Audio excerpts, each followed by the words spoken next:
Homage to the Buddha, the Dhamma, and the Sangha. A request has come in from a Kalyana Mitta, and they say, my husband and I are traveling to Stravasti, Sarnath, and Kushnika later this month. My question is, what are the things that are recommended to be done in these places? For example, forgiveness, aspirations, dedicating merits, wishing to be always with the teachings of the Buddha. And how do we do it correctly and effectively? Your guidance would be greatly appreciated. We don't know when we will get an opportunity to visit there again, so we would like to make the best of this opportunity. Kindly guide us.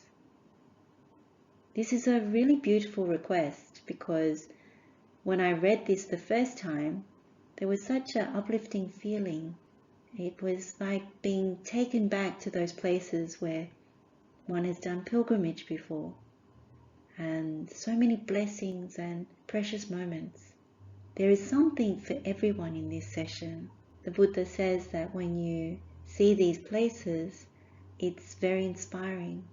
It creates a sense of urgency, a sense of saddha, faith and conviction in the Buddha, the Dhamma and the Sangha. And so let's travel together in answering this request. There are a number of things that we'll cover during this session. The first is the Buddha's words on the 4 inspiring places. We'll also look at a handful of other inspiring places, places where the Buddha has taught, the Dhamma, places where the Buddha has visited and stayed. And we'll also then look to the different things that can be done while on pilgrimage. So there's Bodhi-pūjā, honouring the Bodhi tree, Buddha-pūjā, honouring the Buddha and the relics of the Buddha. There is making other offerings and, of course, sharing the merits. Then we'll also take a look at taking the 3 refuges and observing the precepts, why this is beneficial while on pilgrimage. Then we'll look at making noble aspirations while on pilgrimage. And as part of that, we'll look at transgressions, prostrations, and asking for forgiveness. And then we'll look at recitation or chanting. And one of the last things we'll look at is quite an important one, which is contemplating the suttas in the places where they were taught. This is something that not a lot of people actually do, but it's very beneficial, particularly if you do sutta meditations. There's something very fruitful about undertaking these types of meditations in the places where the Buddha and the Noble Arahants have practiced before, or where the questions were asked and the teachings were given. Let's look at the Saṁvejanīya Sutta, and this is Anguttara Nikāya, Chapter 4, Discourse number 118. And the Buddha says, Bhikkhus, these 4 inspiring places should be seen by a clansman endowed with conviction. What for? 1. The place where the Tathagata was born. 2. The place where the Tathagata awakened to the unsurpassed perfect enlightenment. 3. The place where the Tathagata set in motion the unsurpassed wheel of the Dhamma. 4. The place where the Tathagata attained final Nibbana by the Nibbana element without residue remaining. These bhikkhus are the 4 inspiring places that should be seen by a clansman endowed with conviction, saddha. So the first place is Lumbini. That's where the Buddha was born. The second place is Bodh Gaya, which used to be called Uruvela in the Suttas. So that's where the Tathagata was perfectly enlightened all on his own. The third is Sarnath. In the Suttas, it's known as Isipatana. And this is where the Buddha gave the first teaching and set the wheel in motion. And then the fourth one is where the Buddha realized or attained Mahāparinibbāna. So this is Kushnika, and this used to be called Kusinara. So when we look at these 4 inspiring places, this is what the Buddha recommends, that when you visit these places, they inspire us, and particularly the connection to saddha. So as we know, saddha is so important in terms of the spiritual faculty. We know it is the foundation pillar for the good qualities. And so when you visit these places that are linked to the Tathagata, it is something that aids the development of this quality and in walking the path. If one visits the place where the Buddha was born, then we would usually exclaim, "Oh, this is the place where the Tathagata was born, in Lumbini." And what we know from the suttas and just the background to the birth of Prince Siddhartha is that he was born to King Suddhodana and Queen Mahamaya. This was in the village of the Sakyan kingdom, Lumbini. So Queen Mahamaya was traveling from Kapilavatthu to Devdaha, and she was passing through a sal grove when she experienced labor pains. And so that's how she came to stop there. And she bathed in what is now the sacred pond. So when you visit Lumbini, you visit Maya Devi temple, which is dedicated to the Buddha's mother, and adjacent to the temple is the sacred pond. So what we know is that Prince Siddhartha Gautama was later the one who became the Buddha.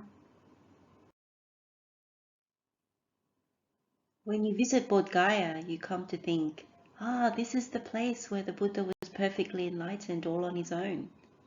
And we know that Prince Siddhartha left the royal household life at the age of 29, so he still had relative youth. And he traveled looking in search of the truth. This was his noble search. And as he searched, he met different teachers and practiced with them and knew that they weren't the answer. And so he kept on until he came to Uruvela, which is now Bodh Gaya. At Uruvela, he decided to undertake austerities such as fasting, holding his breath, meditating in forests and cemeteries, also wearing rag robes that came from rubbish heaps and graveyards. And as he practiced these for 6 years in Uruvela, he realized that he was weakened, very much weakened, and it didn't lead to liberation. After he was offered some milk rice by Sujata, he started to gain his strength. And the 5 ascetics who were waiting upon him, when they saw him eat solid food, they were disappointed, thinking that he had reverted to indulgence, and so they left. But when he started meditating at the foot of a Bodhi tree, he realized perfect enlightenment all on his own, and he began practicing the middle way, which is really the Noble Eightfold Path. So what's very interesting when you visit Bodh Gaya is that sense of being around the Mahabodhi tree, where the Buddha was perfectly enlightened, and the places that he was around in that vicinity for the 7 weeks after his enlightenment, where he did walking meditation, where he contemplated more of the Dhamma, and also where he contemplated whether or not he should teach, who he could teach. And what's really interesting is when he had the thought that it was very difficult to teach the Dhamma, that it's not for those who are living with greed, hatred and delusion, that is when Brahma Sahampati came and made a request, an invitation to teach the Dhamma for those with a little dust in their eyes. And when you think about each of us, we are with a little bit of dust in our eyes, a little bit of conviction, confidence and faith in the Buddha, then this request was made for us. And so this is what you reflect upon when you visit Bodh Gaya, how very special this place is. And it's very inspiring to be so connected with the Buddha and the place where he was enlightened, perfectly enlightened and awakened. When the Buddha asked the question, whom could he teach the Dhamma to, the first he thought of was Alara Kalama, and unfortunately Alara Kalama had passed away 7 days prior. Then he thought of the second teacher, which was Uddaka Ramaputta, and unfortunately he had passed away the night before. Then he thought of the 5 ascetics, the group of 5 who had attended upon him, especially when he was engaging and striving, and they were very helpful to him. And then he thought, where are they living? And he saw with his divine eye that they were at Isipatana, the deer park, which is in Sarnath now. So he made his way from Uruvela, and that is where he gave his first teaching. So when we visit Sarnath, what we think to ourselves is, this is where the Buddha gave the first discourse and he set in motion the wheel of the Dhamma. So when he got to Sarnath, he met the 5 ascetics, which was Kondanyo, Bhaddiya, Vappa, Mahanama, and Assaji. So the teaching he gave we know as Dhammacakkappavattana Sutta, and what we know is that he rejected the practice of austerity or the extremes of asceticism and self-mortification, and he rejected the path of sensual pleasures and sensual happiness, and instead he taught the middle way, which is the Noble Eightfold Path. Then he defined the 4 Noble Truths and analyzed them in 12 aspects, and it ended with Venerable Kondanyo becoming the first person, apart from the Buddha, to realize the Dhamma, so he entered the stream. Venerable Kondanyo was the first to take novice ordination, and then also higher ordination. And the Buddha spent the first rainy season at Sarnath.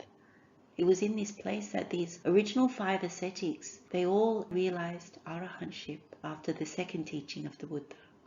So when we go there, we reflect on this. The 4th and final place that the Buddha mentions as an inspiring place is in Kushnagār, and it's the place where when you arrive there you think, this is the place where the Buddha attained Mahāparinibbāna, so final extinguishment by the Nibbāna element without residue remaining, so nothing left over, no coming back. It's also the place where the relics of the Buddha, after he was cremated, they were divided into 8 equal portions and given to different kingdoms in order for them to be able to honor and venerate them. We also have a very similar account in the Mahāparinibbāna Sutta. Before the Buddha's passing, he was having this dialogue with Venerable Ananda, who was saying to the Buddha that when the bhikkhus complete the rainy season, they would normally visit the Buddha, and then they would get to see the esteemed or noble bhikkhus and pay homage to them. And so after the Buddha passes, they won't get to do that. And so the Buddha gives this same teaching to Venerable Ananda, saying, these 4 inspiring places are the places where you can go and see if you have conviction. And this would be very useful. And he says the same thing for monks, nuns, laymen, and laywomen. And at the end of the account, he says, anyone who passes away while on pilgrimage to these shrines will, when their body breaks up after death, be reborn in a good place, a heavenly realm. So that's also very good to know. Other than the 4 places that the Buddha nominated as inspiring places for us to visit, we also, when we go on Buddhist pilgrimage, seek out the places where the Buddha spent time, where he visited, stayed, or taught important teachings. One of the areas that we often go to pilgrimage is in Rajgir, because this was the place known as Rajagaha, the ancient capital of the kingdom of Magadha. And it's in this place that King Bimbisara offered the bamboo grove, which is Veluvana. And the Buddha spent the 2nd, 3rd, and 4th rainy seasons in this place and gave teachings around this place. He also came back to Rajagaha for his 17th year and also the 19th and 20th years as well. He spent the rainy season there. Also in Rajgir is the very famous Vultures Peak. So when you listen to the Suttas, there are particular accounts where the Buddha has given teachings at Vultures Peak. One of them that we've recently been through is the Mahāsaropama Sutta, so the simile of the heartwood. And clearly this is also where Devadatta had left the Sangha. So all these things happened in this particular place. The verses of protection that were given by the 4 great kings when King Vesavanna gave them to the Buddha, this also happened at Vultures Peak. Also the very famous Singlavada Sutta, the moral principles that were laid down for lay people. This is the teaching that the Buddha also gave here. So Vultures Peak was also a place where the monks and the Buddha, the Sangha, they came to actually practice in solitude. So it's a very wonderful place to visit, very nice to climb up and to see the top of the mountain as well, top of the peak. One of the really lovely places to visit is Sravasti, previously known as Savatthi. And as we know, the Buddha spent a very long time here. In fact, 25 years of his life was spent here. And he predominantly stayed at Jetha's Grove, which was offered by Anathapindika, and partially at Pubarama, which was also offered by Visakha. So many of the teachings that we read about, particularly from the Majjhima Nikaya, when you read, it is always when he's at Savatthi. So many different teachings. So it's very lovely to go and visit and see how big this monastery actually is, particularly Jetha's Grove, and to spend some time around the Kuti, the main one, which is said to have been where the Buddha stayed and meditated and received people. It really takes you back to that time. Many of these places, when you visit them, something resonates in you, something grounds you. When you settle down after the excitement of visiting these places and also the activity in all of these places, but when you take a few quiet moments just to walk around and then to sit quietly, particularly in a few important places, you get the sense of groundedness. You also get a sense of just amazement and wonder. It's quite often wonderful to reflect on the Buddha and also to reflect on the noble arahants, even lay people like Anathapindika, Visakha. These are all people that come to mind when you visit these places. You think how wondrous the offering of these lay people, and in your mind you can anumodana their generosity, their relinquishment, their renunciation of wealth. So very amazing. We can now look at some of the things that can be done while on pilgrimage, some suggestions. The first is Bodhi-pūjā, and this is around venerating or honoring the sacred Bodhi tree. We know this as Mahabodhi tree. We do this because this is the tree under which the Buddha realized perfect enlightenment. So we make offerings. So the offerings that can be made are flowers, water, milk rice, fruits, medicinal items. What you see when you visit, for example, Mahabodhi temple, is that there are a lot of offerings all around the temple. So there are offerings being made under the foot of the tree. There are certain tables and other things where you can offer. But there's all places around the temple where you can offer. So sometimes you see a lot of water offerings, food offerings, different types of things being made. Those are options that can be made. It's very nice to offer something. And if you don't go to Bodh Gaya, there's still another opportunity if you're going to Sravasti. Ananda Bodhi tree is there, and offerings can also be made in the same way. Now, while you're there at Mahabodhi temple, it's very nice to bow or prostrate under the tree, also to circumambulate the tree in a clockwise direction. Very nice to go around. Sometimes what people do is they chant quietly or recite the suttas. So this is also optional. And if it's not too busy, it's very nice to do that. If not, it's also nice to find a place either under the tree, or even if you've already spent time under the tree, to find some other place around the temple to quietly meditate and contemplate the Dhamma. There's lots of accounts from the legends of the Theras, so the Thera-apādāna, where many of the noble arahants have previously offered Bodhi-pūjā. And when they've done Bodhi-pūjā, what they say in their accounts is that they've come to know no bad rebirth, and then they go on to explain what their rebirths were. And so that's the fruit of offering Bodhi-pūjā. So it's something that is very wonderful to do. It's also something that really brightens the mind. Another thing that can be done is the Buddha-pūjā. And this is really around honoring the Buddha and honoring the relics of the Buddha. So in the Mahāparinibbāna Sutta, what we learn is that when the Buddha's corpse was cremated, there was no ash or soot that was found after it was cremated. Only the relics remained. So these were the relics that were divided up into 8 different portions. The different kingdoms that had made the request wanted to enshrine the relics and to be able to worship them in stupas. So the 8 kingdoms were Ajatasattu, so king of Magadha, also the Lichavis of Vesali, the Sakyans of Kapilavatthu, the Bullas of Alakappa, the Kolyans of Ramagama, and also to the Brahmin of Vethadipa, and to the Malas of Pava, and of course Malas of Kusinara. So Donna in Kusinara actually made them up into 8 equal portions. And so monuments were made far and wide. And of course, there were other different relics of the Buddha that were also taken and put in different places. So what is said also in this sutta is that through their glory, this rich earth is adorned with the best of offerings. Thus the seer's corpse is well honored by the honorable. It is venerated by the king of devas, nagas, and deities, and likewise venerated by the finest kings of men.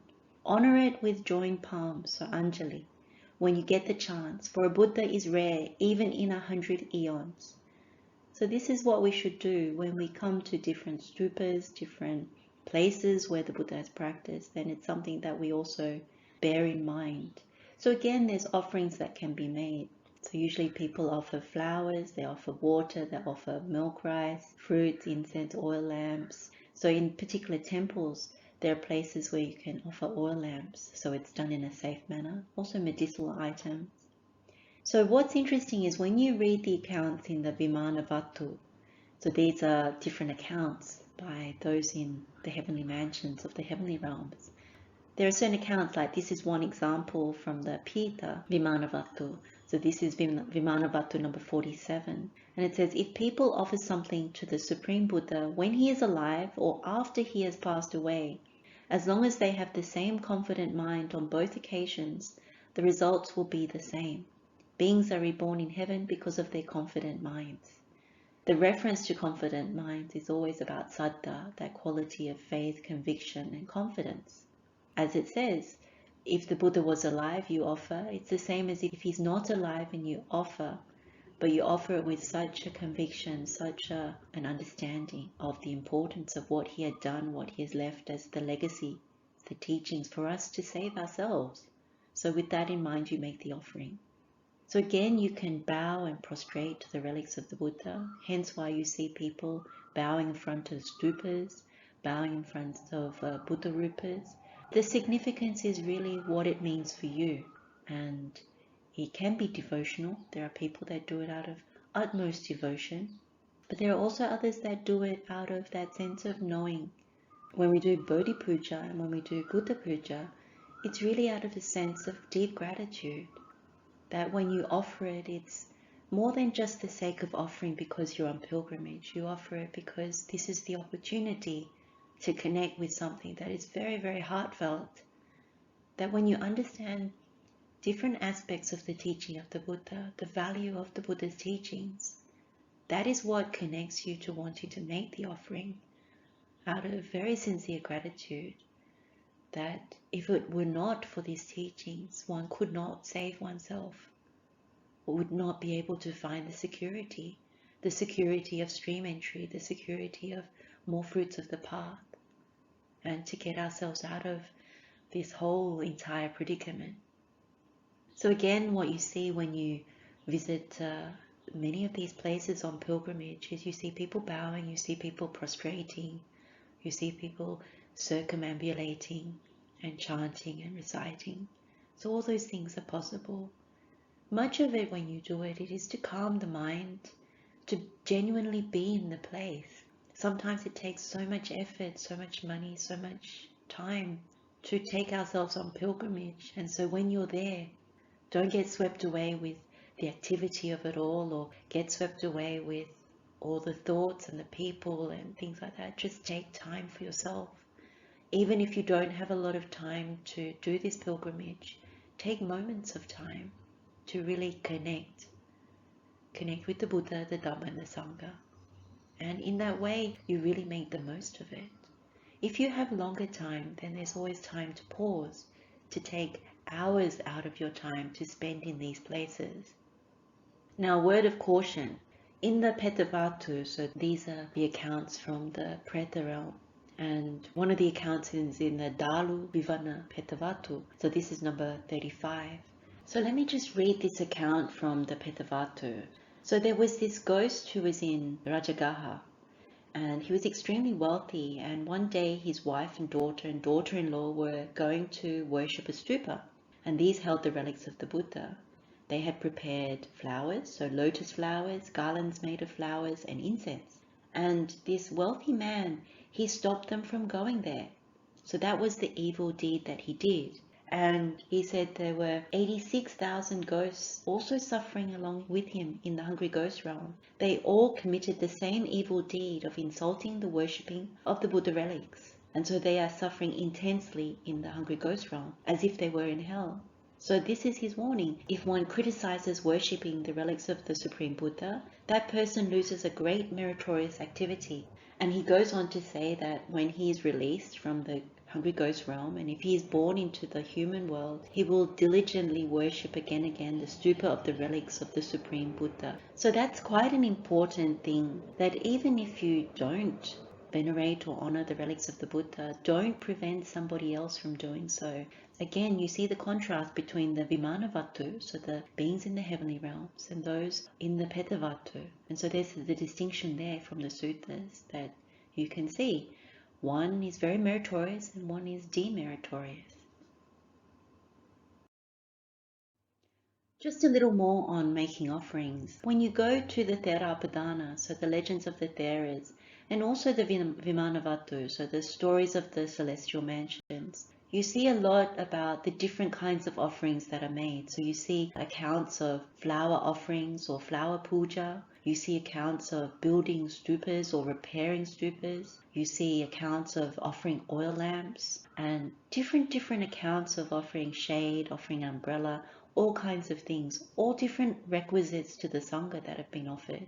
And they always say that they've come to know no bad rebirth, that it's always a good result from making such offerings. Again, when we do certain things, it's very important that this is making merit. Now, some people discount making merit because they don't understand that, when you think about dhanakata, it's the first thing that is given in the gradual teachings, and for good reason.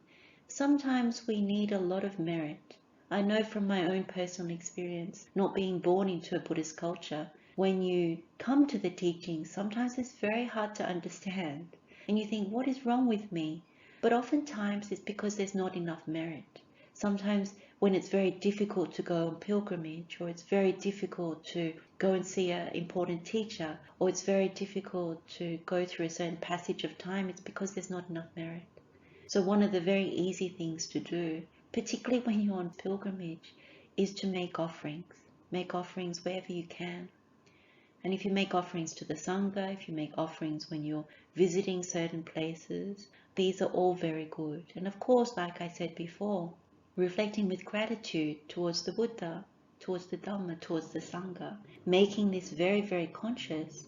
And at the same time, know that you're developing generosity. And by developing generosity, you are giving up stinginess, which is a very huge hindrance to the path.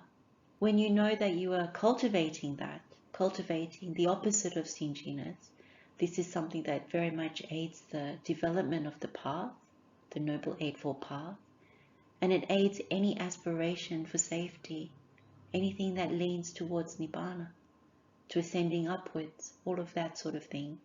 So it's very good to do it very consciously, to know why you are doing it, not doing it for the sake of just being a good person, doing it for more than that, to know that it is part of the path.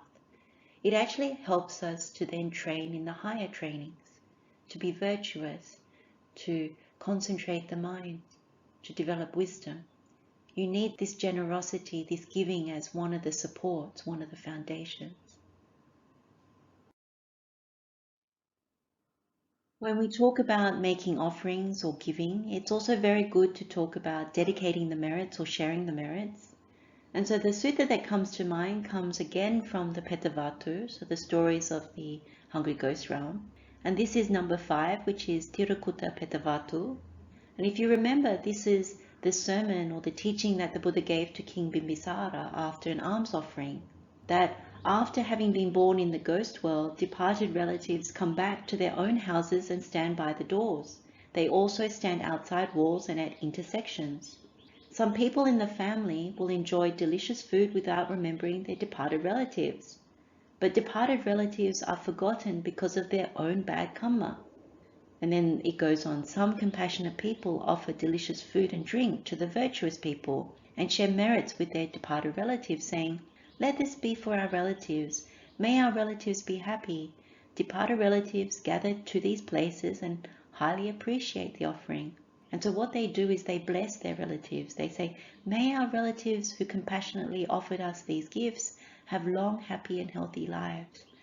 So the givers also gain good results. Then the Buddha goes on, beings in the ghost realm do not farm, herd cattle, trade, buy, sell, or use gold and money. They survive on merits shared by humans. As water that rains on a mountaintop flows down to the bottom, so will the merits shared from the human world reach the beings in the ghost world. Just as streams of water fill the ocean, so will the merits shared from the human realm reach the beings in the ghost realm. One should share merits with departed relatives, recalling, he gave to me, he worked for me, he was a relative, friend and companion. And then the Buddha says, weeping, sorrow and lamentation will not benefit departed relatives in any way. They will remain in the ghost world no matter how much we cry. And then he says to King Bimbisara, great king, the merits shared from the donations given to the noble disciples of the Buddha will be received by the departed relatives right away. They will enjoy happiness for a long time. Sharing merits with departed relatives is a very good habit to develop. So this is something that we must remember whenever we make offerings to the noble Sangha, when we make offerings in any which way. It's very good to share the merits of these good deeds with our departed relatives. We don't always have to think personally of them. We have numerous departed relatives, ones that we cannot even remember, know, or count. So when we do this, it's a blessing, and they bless us back. So this is something to bear in mind, that always share the merits.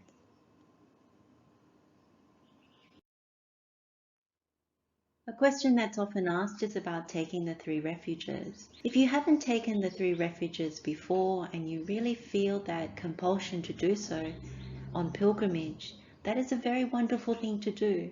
And you simply go in front of the Mahabodhi tree, or you go in front of one of the stupas containing the Buddha relics, or you go to a place that evokes a lot of conviction and confidence in Buddha, Dhamma, Sangha, and you take the Three Refuges there. Now, many of us who are on pilgrimage, we've taken the Three Refuges before. So this is just a suggestion, but sometimes when we take the Three Refuges, we do it with a sense of normalcy. But when you're on pilgrimage, sometimes it's really good to make it very, very conscious that there's something that you connect with in the place that you are visiting, where the Buddha has stayed, where something significant has happened, where one of the teachings of the Buddha or the Noble Arahants has resonated with you.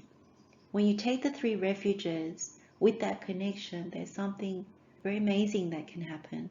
And so as a suggestion, sometimes when you're in these different places that you're pilgrimaging to, it's very good to take the Three Refuges. There is no such thing as taking the refuges too many times. One of the questions that people also ask is around observing the precepts. So people ask about observing 5 precepts and observing particularly 8 precepts. There is no hard and fast rule around how one does pilgrimage and whether you keep 8 precepts. There is certain merit and certain blessings that come if you keep 8 precepts when you do pilgrimage. It's just something of a renunciation that adds to the journey that you're taking in terms of walking the footsteps of the Buddha. But there is no rule that says that you must. Keeping 5 precepts is enough. Keeping 5 precepts means that you are living an upright life, particularly for a layperson. So there's a sutta that I wanted to mention. It's the Panchasi Sutta. This is Samyutta Nikaya chapter 14, discourse number 25. It's about like elements, and we talk about like elements a lot. So in this particular sutta, it's at Savatthi, and the Buddha says, Bhikkhus, it is by way of elements that beings come together and unite. Those who abstain from killing living beings come together and unite with those who abstain from killing living beings. Those who abstain from taking what is not given come together and unite with those who abstain from taking what is not given. Those who abstain from sexual misconduct come together and unite with those who abstain from sexual misconduct. Those who abstain from false speech come together and unite with those who abstain from false speech. Those who abstain from wine, liquor, and intoxicants, that cause negligence come together and unite with those who so abstain. Now, the reason that I particularly picked this sutta is because when you're on pilgrimage, you're really with those that are purified. You think about all the places that you're visiting. It's where all the noble ones have practiced, where the Buddha has practiced, where they have lived. And so they are the ones that kept the monastic Vinaya. They're also the places where the lay people that supported them visited. So you think about Visakha, Anathapindika, Chitta the householder, Velukantaki, all these different names that we've read about in the suttas. So as you visit these places, it's like elements coming together. And so when you're on pilgrimage, part of the reason for going on pilgrimage is to develop more confidence, develop more conviction towards the path and towards the Buddha in particular. Even around any of these precepts, it's very good to maintain that upright action through body, speech and mind. And so that's just something to think about. It makes sense when you lead a purified life and go on pilgrimage, because when you think about all the different transgressions that we make along the way, being on pilgrimage is a way to absolve some of them. And we'll go on and talk about some of these things, talk about noble aspiration and asking for forgiveness and things like that. So when it comes to the precepts, there's also something that is part of that foundation. So we talked about dana kata before in terms of giving. Now we talk about sila kata. So in terms of sila, virtuous behavior is a very important foundation for the rest of the path. It is another stepping stone. So when that virtue is there, if you have the aspiration to practice while you're on pilgrimage in terms of developing the mind, which I do recommend, then it's very good to keep the precepts. When it comes to 8 precepts, there's something very, very wonderful, because in a way it's part of the renunciation. You think about the Buddha's renunciation, the great renunciation. You think about the renunciation of those that have gone forth, the noble arahants. And you think about the lay people and they renunciated. Maybe this is the opportunity now to be like them. In normal householder life, it's difficult, but on pilgrimage, it's something slightly different. And so that's another way of looking at it. An opportunity to be like them. An opportunity to really look at the spiritual life outside of work, outside of home life, outside of those duties and responsibilities. And offer that to yourself. A way of practice that you would otherwise not normally do. Or a way of extending the practice that you would normally do. So this is an encouragement, more so than anything else. The choices are really always up to you. We can now look at noble aspiration. And this is again something that's so very important. In fact, this is a question that was asked by King Milinda to Venerable Nagasena. And he was saying, and how is aspiration the sign of conviction? So saddha. And Venerable Nagasena says, just as one who develops spiritual practice, having seen how the minds of others have been released, aspires to enter upon the fruit of stream entry, or the fruit of once returning, or the fruit of non-returning, or to realize arahantship itself, and applies oneself to the attainment of what he has not yet reached, to the experience of what he has not yet felt, to the realization of what he has not yet realized. Thus, this aspiration is the sign of conviction. So the word that is used in this particular sutta is sampakandana, and that means aspiration, leaping forward. So when we have this noble aspiration, it's really a sign of our conviction towards Buddha, Dhamma, Sangha, to the fact that the Buddha was perfectly enlightened all on his own, to the Dhamma which is good in the beginning, in the middle and in the end, to the Sangha, that there are these 4 pairs, these 8 kinds of noble beings. So when we connect with that and we understand that the supreme sanctuary, the supreme safety is Nibbana, that there are these noble beings who have practiced before us, who have these attainments of path and fruit, then it's very good to have that noble aspiration to be like them, that you want to reach what they've reached and to realize it. So when you are in these different places, when you go to, whether it's Bodh Gaya, Kusinara, Lumbini, Wherever you go on Buddhist pilgrimage, any of these sites that contain the relics of the Buddha, or where the Buddha has trod, where he had taught, stayed, this is where you can make your noble aspiration. We can now look at the area of transgressions and prostrations, and also asking for forgiveness. So one of the suttas that we can look at is the Ovada Sutta. This is Samyutta Nikaya, chapter 16, discourse number 6. And in this particular instance, there were a couple of bhikkhus, or a number of bhikkhus, who were in dispute over the Dhamma. So they were competing with each other and speaking in terms of their learning and basically doing something quite foolish. And so the Buddha was reproaching them, and then what they did was they prostrated themselves with their heads at the Blessed One's feet, and they said, "Venerable Sir, we have committed a transgression. So foolish, so confused, so inept were we, in that having gone forth in such a well-expounded Dhamma and discipline, we competed with each other in regard to our learning, as to who can speak more, who can speak better, who can speak longer. Venerable Sir, may the Blessed One pardon us for our transgression, seen as a transgression for the sake of future restraint."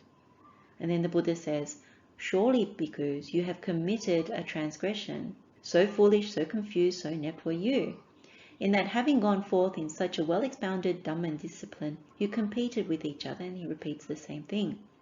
Then the Buddha says, "But since you see your transgression as a transgression and make amends for it in accordance with the Dhamma, we pardon you for it. For it is growth in the Noble One's discipline when one sees one's transgression as a transgression, makes amends for it in accordance with the Dhamma, and undertakes future restraint."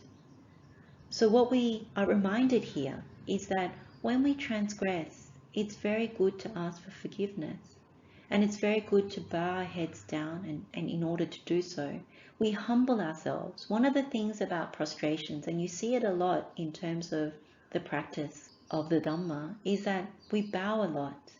And when you go to these pilgrimage sites, you see a lot of bowing and prostrating.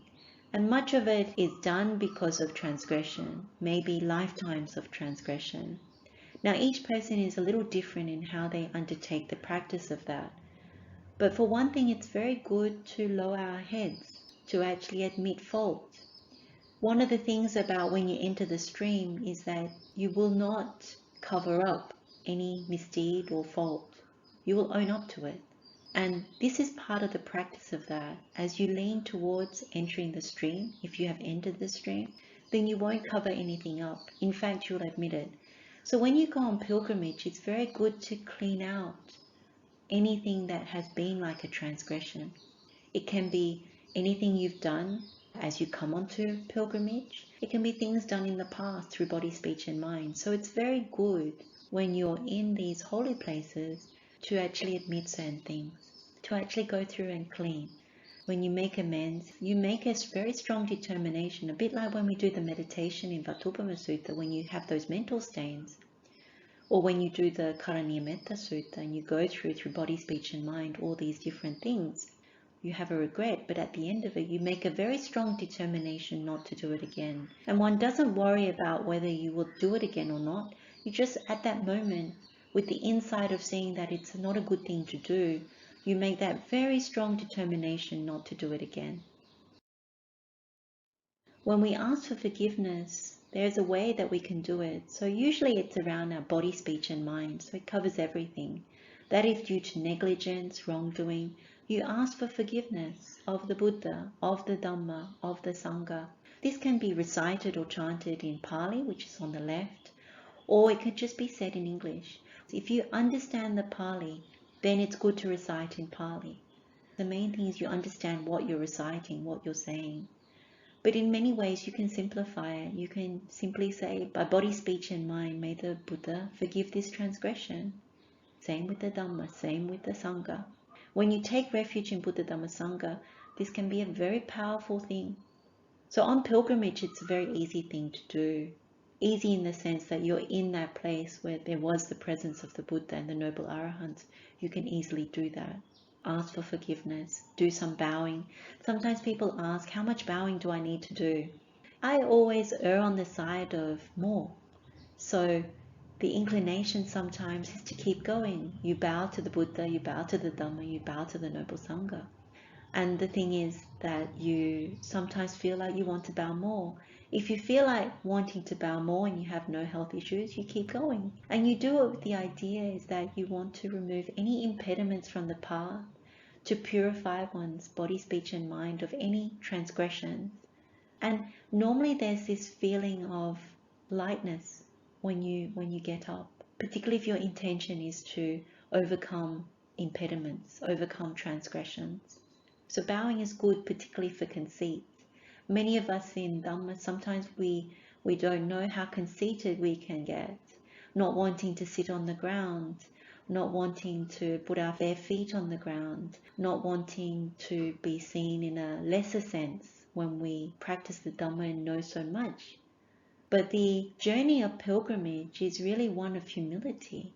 It's really one of lowering oneself to those that have attained Nibbana, who've walked before us, who've lived at a different time, and to all the people around us who are our brothers and sisters in this birth, old age, sickness and death. Each and every one, all beings actually. And in that way it makes the journey so much more uplifting, so much more a sense of community rather than that person's from that place and this person's from that place and that's a stray dog and that's a beggar and all that kind of thing. It's a softening process that comes. When we go on pilgrimage, we often see people chanting or reciting the Dhamma. This is very good. If one has the inclination to do so, bring your materials with you, download them to your phone or bring the physical paper or book. The thing to remember about recitation or chanting is there's no wrong way to do it, but there is a better way. And it's to know that when you recite or chant, if you know the meaning behind what you're chanting. So for example, if you have learned how to do the Karaniya Sutta, like the insight pathway, how to meditate on it, and how to fully purify one's body, speech and mind, and have the right view, meditating on Karaniya Metta, when you chant it, then it is more powerful because you know the meaning and the inspiration behind the Dhamma. So in the Vimuttayatana Sutta, it says, again, neither the teacher nor a fellow monk in the position of a teacher teaches the Dhamma to a bhikkhu, nor does he himself teach the Dhamma to others in detail, as he has heard it and learned it. But he recites the Dhamma in detail, as he has heard it and learned it. In whatever way the bhikkhu recites the Dhamma in detail, as he has heard it and learned it, in just that way, in relation to that Dhamma, he experiences inspiration in the meaning and inspiration in the Dhamma. As he does so, joy arises in him. Whenever he is joyful, rapture arises. For one with rapturous mind, the body becomes tranquil. One tranquil in body feels pleasure. For one feeling pleasure, the mind becomes concentrated. This is the third basis of liberation, by means of which if a bhikkhu dwells heedful, ardent and resolute, his unliberated mind is liberated, his undestroyed taints are utterly destroyed, and he reaches the as yet unreached, unsurpassed security from bondage. This is very inspirational because this is for someone who leads the spiritual life, recites knowing the meaning and inspiration, and goes into the jhanas and is able to liberate oneself. Now this is a very unique circumstance, but it gives you the upper limit. So when you are on pilgrimage and you are reciting, chanting, any of the suttas that you know the meaning of, there's something very powerful around it. One can enter into jhana very easily. Sometimes when you've had that experience, you know there's so much joy. So for example, if you chant the Karaniya Metta in Savatthi, where the Buddha taught that to the monks who had come from the forest and had wanted to know what to do about the spirits that were troubling them in the forest. You chant that at Jeta's Grove. There's something very powerful about it. Or you chant the Dhammacakkappavattana Sutta in Sarnath, in front of the Dhammic Stupa, or in the place where the Buddha stayed in the deer park. Then It's very powerful because you know that is where the Buddha taught. And so when you chant, there is joy that certainly arises, particularly when you connect in that way. So there's something to be said for it. One of the really wonderful things that one can do is to meditate on the suttas while you're actually there, or to just simply contemplate them or read them while you're there in the places where they were taught. This is something that if you prepare it slightly early, then you know the type of contemplation you want to do. So for example, prior to going on pilgrimage, having a little list of teachings, the ones that you're familiar with that were given in certain places. And we'll go through a few examples. On my last pilgrimage, I spent quite a lot of time meditating on suttas in those actual places. And there's great fruit from doing that. So it really depends if you have more time in your travel itinerary. Sometimes when you pilgrimage, what happens is you get taken here and there, particularly if you're on a tour, or if there's lots of activity, and sometimes there's not enough time to sit quietly in those places. And so if you have the time to plan a little more room in the schedule, do so, because the fruit of meditating and contemplating on the suttas when you're there is really amazing. There's something about meditating, particularly with the meditations that you're really familiar with or you're wanting to deepen, and also to allow the saddha, the conviction that is rooted on the blessings of those meditations, that if you've meditated on them well at home and you go to those places and you meditate there, you can have the most amazing meditations. Now, meditation in terms of contemplation is not dependent on a place. So despite me saying it's wonderful, you can easily do these at home, no problem. But there's just something that connects when you're in that place. Some of these places that we visit, they're so very familiar, even though we may not have visited them before, or we've only visited them a handful of times. But there's something that connects. And so when you go there and you're armed with the sutta meditations and you sit there and you take some time to do them there, it's just such a wonderful blessing. So that's something I would recommend. So this is not an exhaustive list. This is just a very short list. So for example, when you visit Bodh Gaya, it's really good to read like the Udana and to reflect on the Buddha's awakening and also on the Naga King Mujjalinda who protects the Buddha, and very much Brahma Sahampati's invitation to the Buddha to teach those with a little dust in their eyes. And of course, Buddha's account of leaving home, his noble search, his enlightenment, and then giving his first teaching, this is all contained in the Pasarasi Sutta. This is Majjhima Nikaya Discourse number 26. So these are the things which are kind of preparatory and very helpful. If you have these in mind when you visit, it won't be so active around doing many things. Of course, when you go on pilgrimage, there's always activity, but there's also time for reflection and time for really allowing it to sink in when you're sitting in front of the Bodh tree and you're paying respects, honoring the Bodh tree. It's really nice to take oneself back to what happened to the Buddha. And of course, around Gaya, Adittapariyaya Sutta, the third sermon or discourse of the Buddha, the fire sermon, that was also around there. If you go to Rajgir, Vultures Peak, you climb up, that's a wonderful little trip, and also to see the different caves where the noble arahants were practicing. Our recent Pumimpoya Uposatha talk was on the Mahāsaropama Sutta, so the simile of the heartwood. That was a teaching that was given at Vultures Peak. Same with Sona Sutta, Venerable Sona and the simile of the lute, how to make the right kind of effort. The Buddha's teaching was also around Vultures Peak.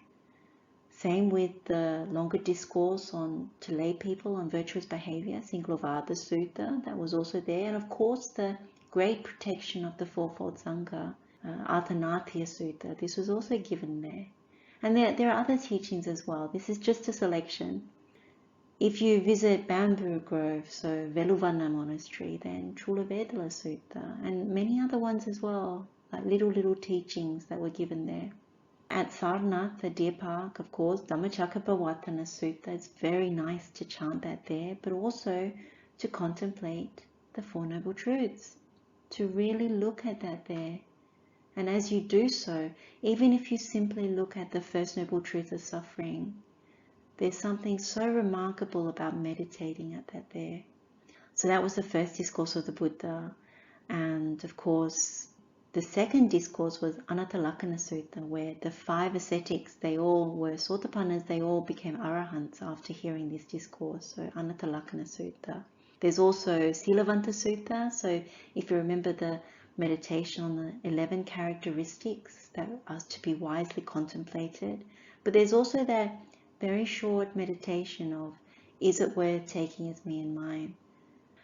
And we also looked at Katuviya Sutta, which was a very short sutta on not polluting yourself. So when you go to Savatthi, which is the old name, Sravasti, particularly around Anathapindika's park, so Jetha's Grove, Jethavana Monastery, a lot of teachings were given there. And I guess that's understandable because the Buddha spent the most amount of time there, particularly for the Vasas.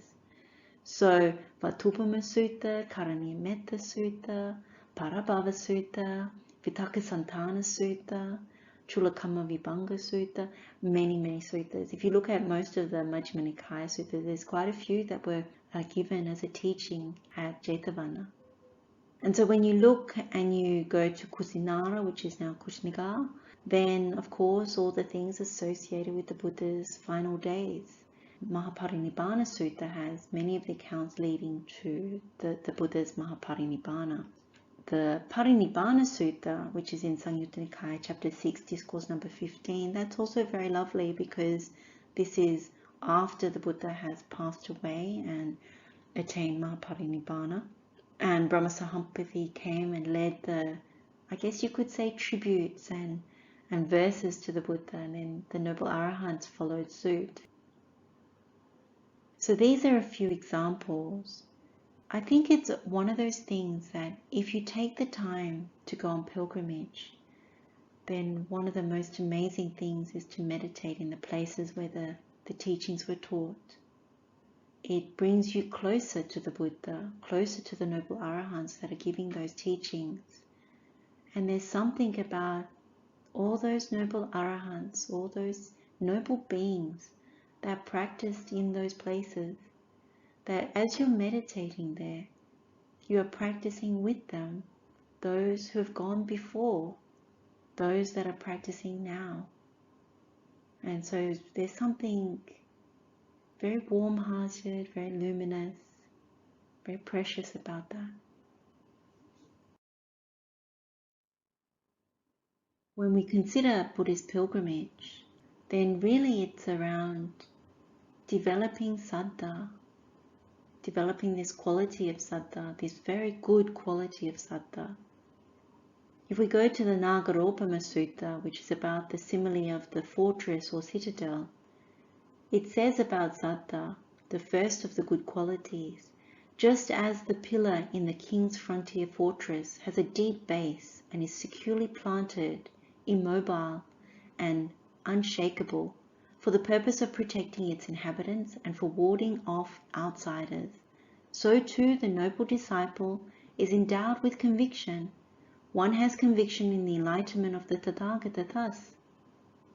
The Blessed One is an Arahant, perfectly enlightened, accomplished in true knowledge and conduct, fortunate, knower of the world, unsurpassed trainer of persons to be tamed, teacher of devas and humans, the enlightened one, the Blessed One. And so on this pilgrimage, you're really strengthening that. This is the Itipiso Gatha. So when you do Buddhanusati, as you go to these various places where the Buddha has trodden, something so wonderful about that. Walking in the same footsteps as the Buddha. Many blessings of that. We can end our session here. Let's share the merit with all sentient beings. May all beings be happy and well. May all beings be free from suffering. Blessings of the Triple Gem. Wishing you well. Teruan Saranai.